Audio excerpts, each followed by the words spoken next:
Dave Czuba, owner and operator of Dave's Sports Collectibles in Duncansville, Pennsylvania, has been in the collectibles business for 46 years. Dave's a straight shooter about baseball cards, record albums, comic books, and more. Dave, thank you for joining me once again. It's amazing what has transpired since our last interview 4 years ago. Joe, it's unbelievable. When you called last week and said we're ready for an interview and you said it's been 4 years, I couldn't believe it. But then again, 3 years of that was the pandemic when the whole country stopped. Yeah, time does fly.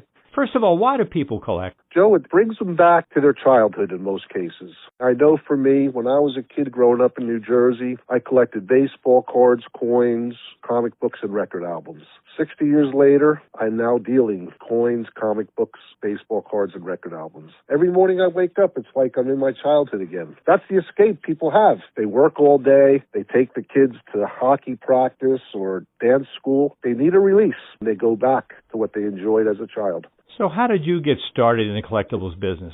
Well, after I graduated college in 77, there was a flea market in Gettysburg, and I would go there on the weekends and just walk around. There was a dealer there selling baseball cards individually, and I stopped at his table, I looked, and he had a 1959 Mickey Mantle on his table for $5.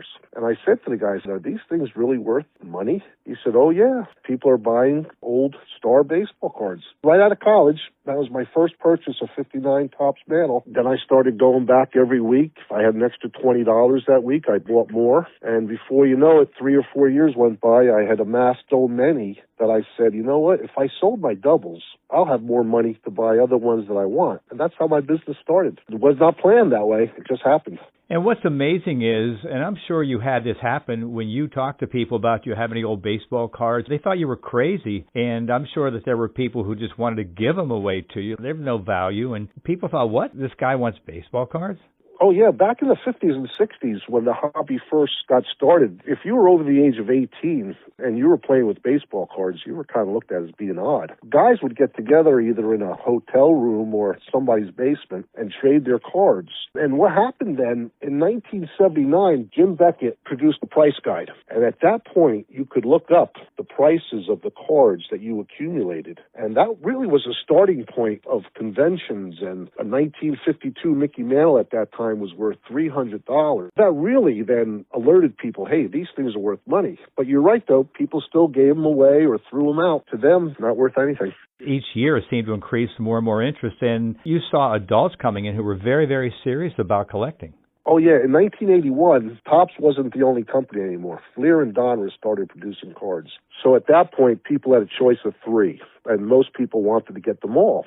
So that created the first really bump in the interest of how the baseball card market expanded. And then, of course, through the 80s, Upper Deck started, 1989. And that was the first high-tech baseball card.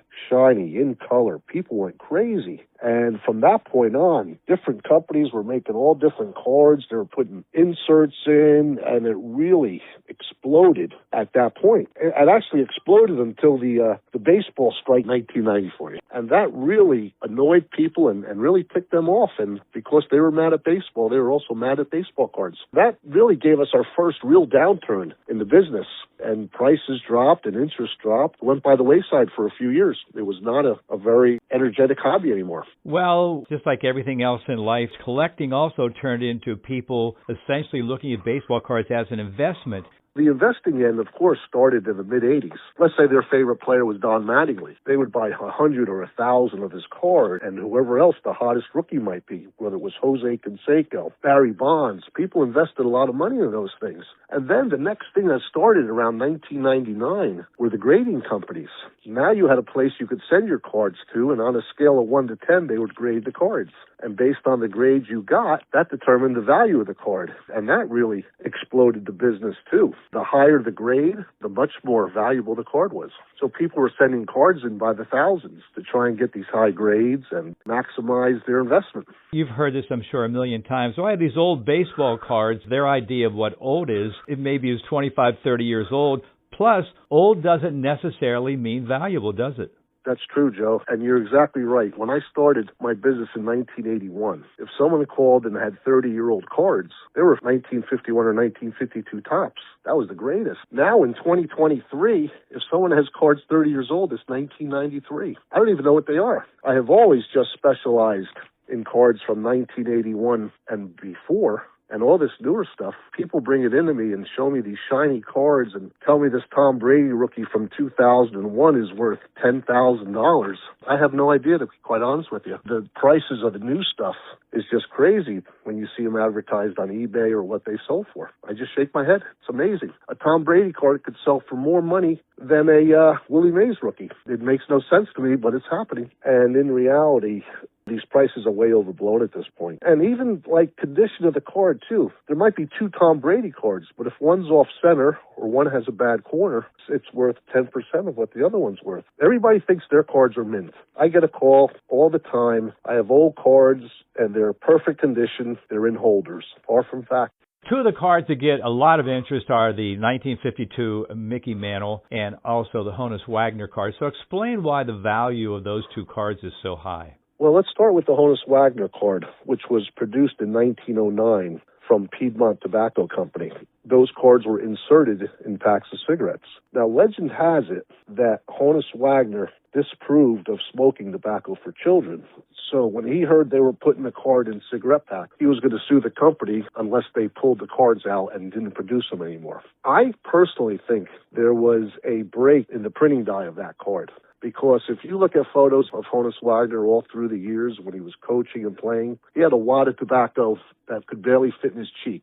He personally used it, But there's about 75 known examples. Even a beat-up one today would bring $1 million on the open market, and a nice one would bring $10 million. But the 52 Mantle is the holy grail of today's generation. Not many were produced. That price of a 52 Mantle now rivals the price of a Honus Wagner, believe it or not. One graded 9.5 this past summer sold at Heritage Auctions for $12.5 million. Talk about albums today and sort of similarity to interest in the past and nostalgia for the rock and rollers, the guys in their 70s and 80s, and why the interest in albums? Well, it's driven by high school and college kids right now. The parents started showing their kids their record albums when the parents grew up in the 70s, 60s, and the kids just started taking a liking to them. A record album, you could hold it in your hand, you could look at the cover as opposed to a cassette. Rock and roll record albums are readily available. I sell them up at the Antique Depot in Duncansville on a weekly basis.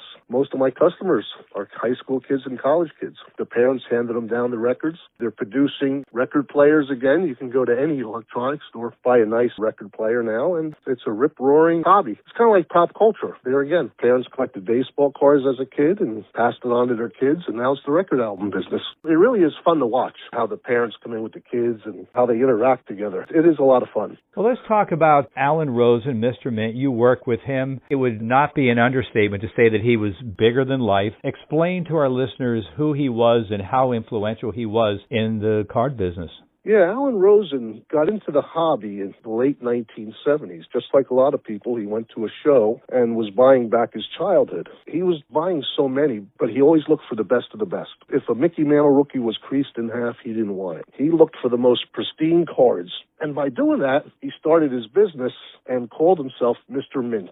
By the mid-'80s, he was known all across the country for his flamboyancy, his purchases, his loud mouth, his advertising. And I was lucky enough to cross paths with him, and he took a liking to me. And we started doing shows together and traveling together. Boy, back in the 80s, he made appearances on Good Morning America, all the talk shows. They did a feature story in Sports Illustrated. He was larger than life. By his face of the hobby, he single-handedly made this into a billion-dollar industry, which it is today. He also carried around a lot of cash. I mean, that's got to be a scary situation. Back in the 80s and 90s, we would go to the show with $100,000 to $200,000 in his famous briefcase, lay it on the table, looking to buy people's cards. Never a thought that someone's going to walk in and rob us. That's how naive we were. And thank God it never happened. You couldn't do that today anymore. Towards the end, I would tell him, Al, we don't want to advertise we have the money. Let's just go to the show and try and buy the collections. Well, we can't advertise we're traveling with that much because times have changed. It's a lot more dangerous. Well, you have a funny story about a deal that turned into not being a deal because of a guy's wife. Explain what happened in that situation. Oh, yeah. Well, this was a good one, Joe. About 20 years ago, a fellow from Toledo, Ohio called Al to buy his boyhood collection. So Al came to Duncansville. We jumped in my car. We went to Toledo and met the fella. He had a beautiful collection of mid-50s into the early 60s cards. And we negotiated a deal. Turned out to be about $35,000. I accepted Al's offer. We shook hands. And we were sitting at the dinner table. And his wife comes home from shopping. And, of course, Bob got up out of his chair, introduced us to his wife, and said, Al, Dave, this is my wife, Dorothy. Today's her birthday. She was out shopping. So Dorothy says to Al, yeah, it's my birthday. How old do you think I am? And I looked at Al and I said, please, give the right answer. And Al says, gee, Dorothy, you don't look a day over 70. Well, Dorothy's face dropped. She started crying. Al, I'm only 60 years old. I can't believe this. And Bob, the husband, got out of his chair, said, you've insulted my wife. Get out of my house. There is no deal. And he threw us both out. We left $35,000 worth of cards sitting on the table, and off we went. Did you make any attempt to say, look, I'm sorry, please reconsider? No. The look in Bob's eyes, the husband, we're lucky he didn't punch us both out before we left. We got in a car and drove all the way back to Duncansville, 6.5 hours. I told Al, I said, look, if anybody ever asks us that again, please, guess 30 years younger than what you really think. Oh, it was awful, Joe. It was awful. Finally, Dave, what's the future for you? Well, Joe, I just turned 67 years old, and people ask me that question all the time. When am I going to retire? I've been very lucky to be involved in this business because to me it's not work. I get up every morning. I do what I enjoy. When I quit my retail job in 1989, that's kind of when I retired because since then I've been doing this full time. To me, it's not work. So as long as I can get up in the morning and drive to the office, check messages, I'll be doing it for a while yet. I don't want to sit around home and get old. I want to do what I enjoy, and this is it. And how can people get in touch with you? I still have a landline, believe it or not. Phone number is 814-696-1220. They could ask me anything about their cards or if they're looking for something or collecting or liquidating. I'm more than happy to do that. Or they could find me at the Antique Depot in Duncansville, Wednesday through Sunday. I'm up there in person. Like here again, answer any questions, guide people through. Because what I'm finding now is the children of collectors really don't care about the cards. So someone who bought nice cards in the 70s and 80s, their kids or their grandkids don't want them. So now they're looking to sell their collection. And some collections are pretty large. So I'm involved in doing that, all kind of estate planning and things like that too. You have to be fair enough with everybody. And that's one of my phrases. I need to be fair enough. If someone sells their cards to me, I explain to them that I'm going to try to make 20-30% of your cards. There has to be room for me to make a living or I can't do this. As long as you're upfront with everyone, honest, and they're comfortable with you, it gets done. Dave, once again, thanks for joining me. Let's try not to do this in 4 years, but before that, and hopefully we don't have another pandemic to deal with. Joe, it's always a pleasure. Thanks for calling again. Thank you, Dave. Okay, Joe. Bye.